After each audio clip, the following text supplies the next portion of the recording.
afternoon, Coventry, and welcome back to Icov TV. I'm Tristan Finocchiaro. And I'm Ioana Iordanova. We have another great show for you today, including university elections, Christmas, and even a nut game. But first, here are today's headlines. Today, the House of Commons will undertake two crucial votes which will determine when the UK leaves the European Union. MPs will vote on Boris Johnson's withdrawal agreement bill, and if it is passed, we could be facing another delay. Mr Johnson is hoping to get the whole thing done in a matter of days, and many MPs are unhappy at being rushed to make such an important decision. An update today on the shocking news of two teenagers stabbed late on Saturday in Milton Keynes. Police have arrested a 21-year-old man on suspicion murder after both victims died hours after the attack. It's thought that the man suspected of the attack was part of a group of uninvited party guests who were carrying knives and had their faces covered. Northamptonshire Police have confirmed that UK police officers will fly over to the United States to interview Anne Sakoulas following her involvement in the crash that killed UK teenager Harry Dunn on August the 27th. Sakoulas claimed that diplomatic immunity and left the country following the accident, where she crashed her car into the motorcycle ridden by 19-year-old Harry Dunn. His parents have urged her to return and allow the investigation to continue, and weren't aware of the intentions to fly officers out to the US. Some positive news now, as it's announced that abortion and same-sex marriage are now legal in Northern Ireland.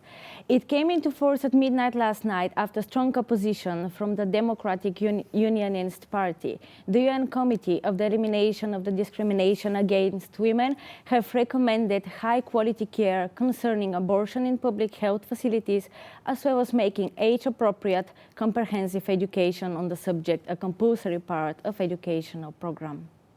And Star Wars fans better get ready. The new trailer of Rise of the Skywalker has been released today. The 9th film has the tagline, "The saga will end, but the story lives forever." And it's already getting fans excited for the release on the 20th of December. Here's a little teaser for you guys. Have I waited? And now you're coming together.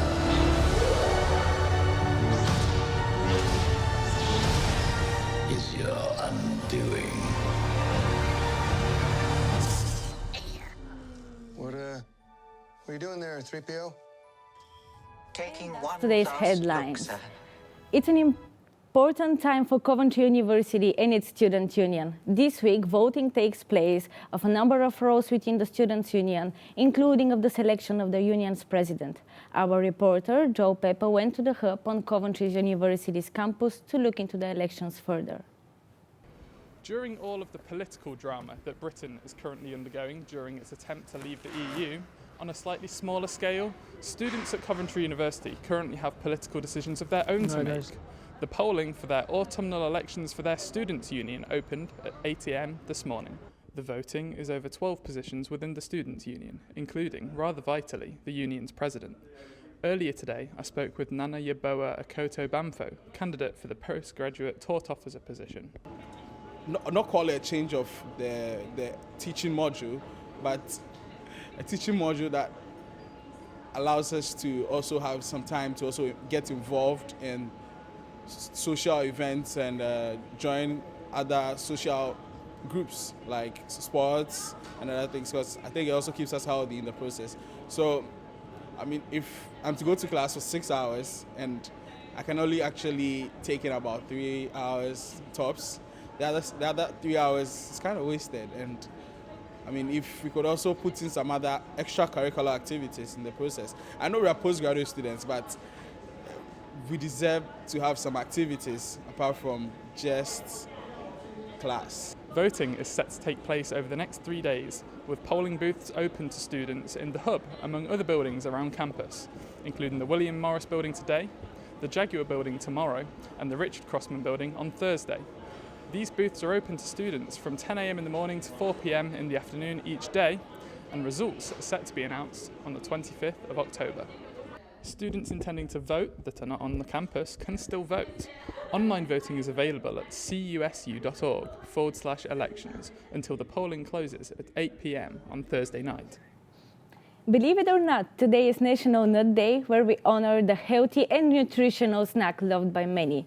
So today, in celebration, we are going nuts in the studio with our own special nut game. Jack has concocted a nut game that looks very enthralling for us to play. Yes, I have. The aim of the game is to grab nuts. You'll have just 30 seconds to find as many nuts as you can in the Bombay mix. Whoever finds the most amount of nuts wins. We'll be looking for almonds, cashews, pistachios, and the ground-coveted peanut.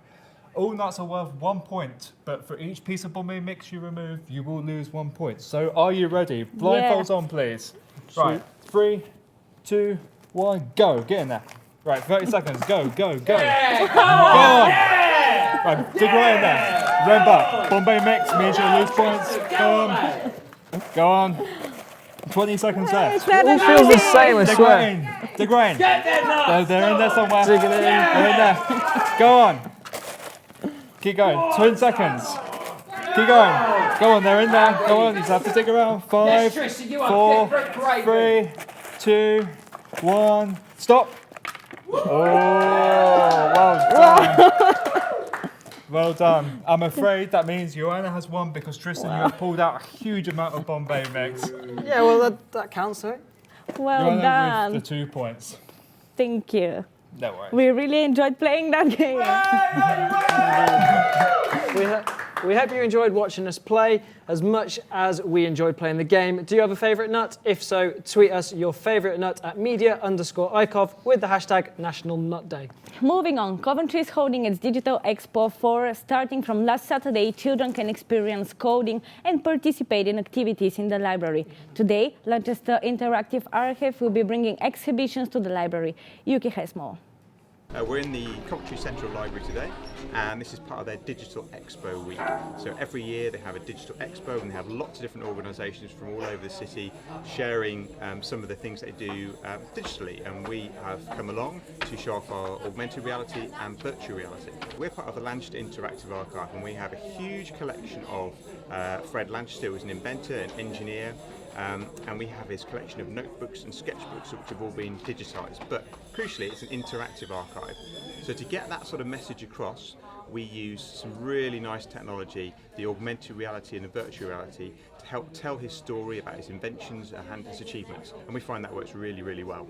Under the EU Digital Single Market, it aims to have 50% of schools in the EU to take part in the Code Week by 2020. After Brexit, do you think we will still participate in the events in the UK? Who knows where we're going to be next week, but this doesn't really affect us totally. We find that when we go into schools, they are already doing lots of coding. There are lots of code clubs in libraries and schools, and what's good, what we have is showing a real example of the coding that's gone into the apps that we have. But I think it's really important to get these into the schools so that they can see real examples of the coding that goes into making these apps and bringing these ideas to life. In Coventry, it will continue to hold events till next Saturday. Yuki Kageyama, Icov TV. And now it's time to take a look at the latest sports news with Google. Thanks, Joanna. For local sport, Coventry City have managed to retain their solid 6th place standing in League One with a 0-0 draw against MK Dons and will look to bounce back tomorrow night at home against Jerry Barton's Fleetwood Town.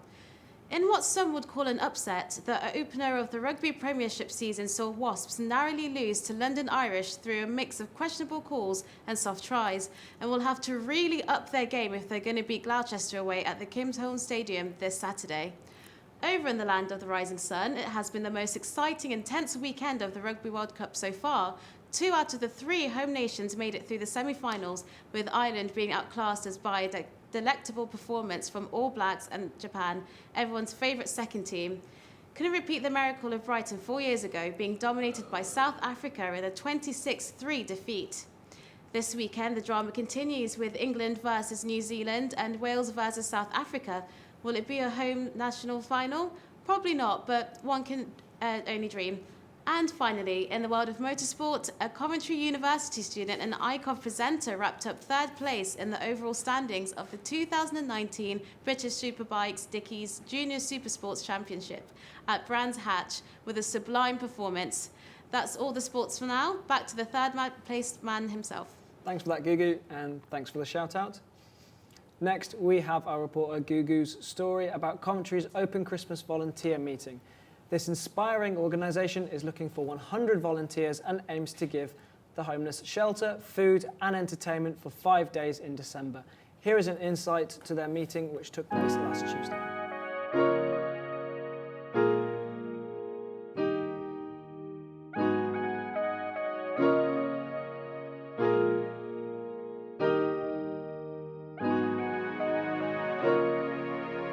What we do at Coventry Open Christmas is a short-term remedy to give other organisations that break at Christmas who work with the homeless and vulnerable and lonely all year round, and we provide that respite, short, snap provision where they can just come here, be looked after for that time, and then we'll send them back to that provision, that area, the expertise that look after them.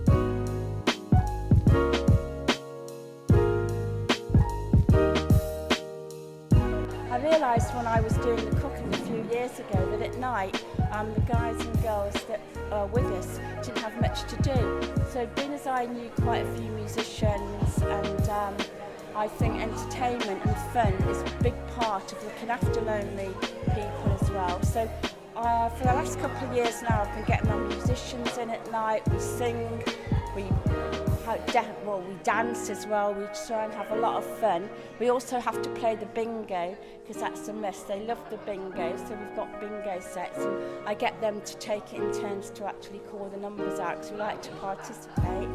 In the day I get the hairdressers in and the barbers in and we give them makeovers. I get nail people in so they can do the nails so they can look a bit glamorous. We have box games as well. So all together really, as the entertainments manager, it's my job to make sure that we all have a bit of fun as well as being fed and warm and clothed.